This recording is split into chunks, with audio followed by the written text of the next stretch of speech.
Everybody, welcome back to the Jordan Report, and I am your host, Robert Jordan. Everyone, please remember to like, subscribe, and share.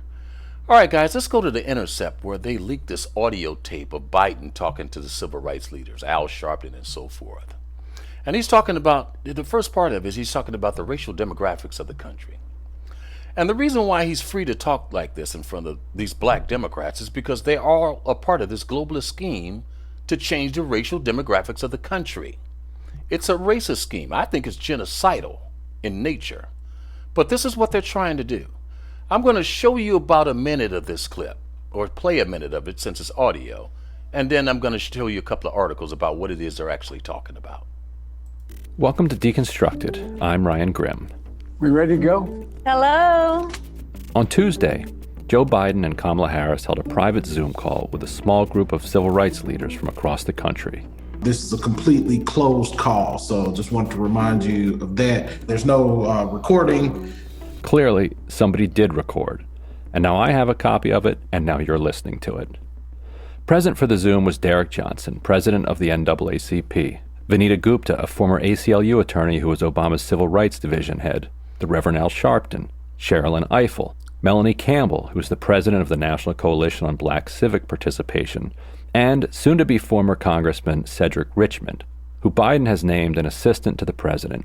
In many ways, it was a Zoom call like any other. Can't hear you, Cedric. You're on mute. It also included a few Biden-esque boasts. I'm the first person, black or white, who called attention to the fact that you were finding that there was the rate of people who were African Americans who are dying was 3 times that of white people. I don't carry around a stamp on my head saying progressive and I'm AOC, but I have more of a record of getting things done in the United States Congress than anybody you know.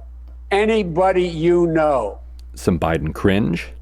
By 2040, this country is going to be minority white European. You hear me? Minority white European. And you guys are going to have to start working more with Hispanics, who make up a larger portion of the population than y'all do. And some Okay, he was talking to black people. Look at these people. This is who he's talking to. He's telling them that the country is going to be minority white and minority black, okay? Further minority black. They've been saying this for 50 years, people. It's a globalist scheme, okay? They've been working on this a long time. And it's not just American whites. It's whites in Europe. The European countries are being faced with the same thing. Here's an old article from last year. U.S. white majority will soon disappear forever. By 2050, the U.S. will be a majority-minority country, with non-white Hispanics making up less than half of the total population. How do they know that?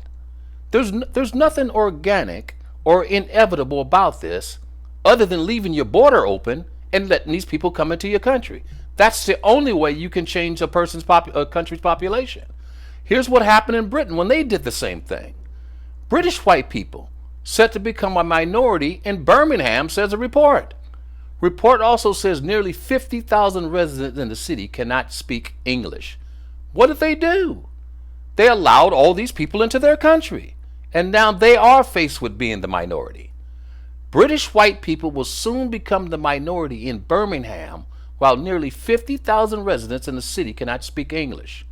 They're thought to be residents from nearly 200 countries living in Birmingham, which has been described as super diverse in the city council's new cohesion strategy. You see, they all have these offices and agendas to turn their countries from majority white to minority white.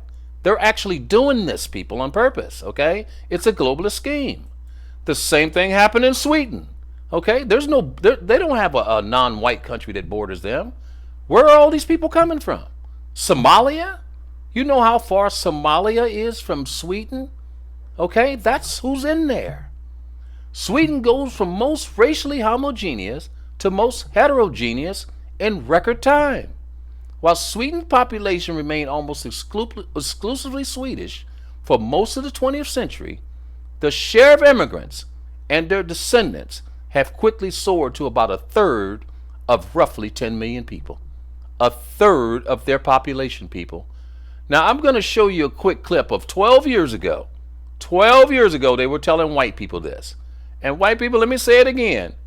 It is not inevitable. The only thing that makes this inevitable is if your border stays wide open. The Census Bureau has taken a new snapshot of America, and it shows some dramatic changes and predicts still more ahead.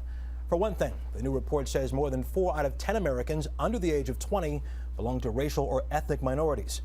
And in nearly 1 in 10 counties, minorities are now the majority. Nancy Cordes has more. The census figures reveal a new reality in America's classrooms. Minority populations are climbing everywhere.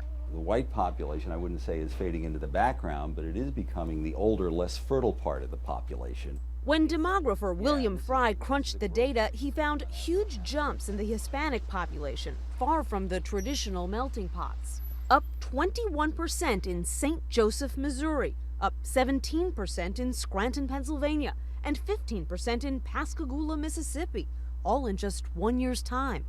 You're seeing it everywhere. People are going for jobs. They're going because they want the American dream. Whites still make up 66% of the population, but their numbers have grown only 2% since 2000, compared to 8% for blacks, 29% for Hispanics, and 26% for Asians. It's tough because we're still seen as being either inconsequential or that we're not even really Americans. The changes are forcing school systems to adjust to new fault lines fast. In Maryland's Montgomery County outside Washington, D.C., the schools went from mostly white in the 1990s to 60% minorities today. As the diversity changed, the poverty changed. The superintendent dropped class sizes, boosted literacy programs, and now sends pamphlets to parents in 6 different languages. If you don't have a plan to accommodate the diversity and the poverty and the language, your community is going to have a train wreck. The Census Bureau has long predicted that whites would drop below 50% of the population by the year 2050. This new data suggests that shift could come far sooner. Nancy Cordes, CBS News, Washington. Okay, guys, it's an old globalist scheme. It's nothing new.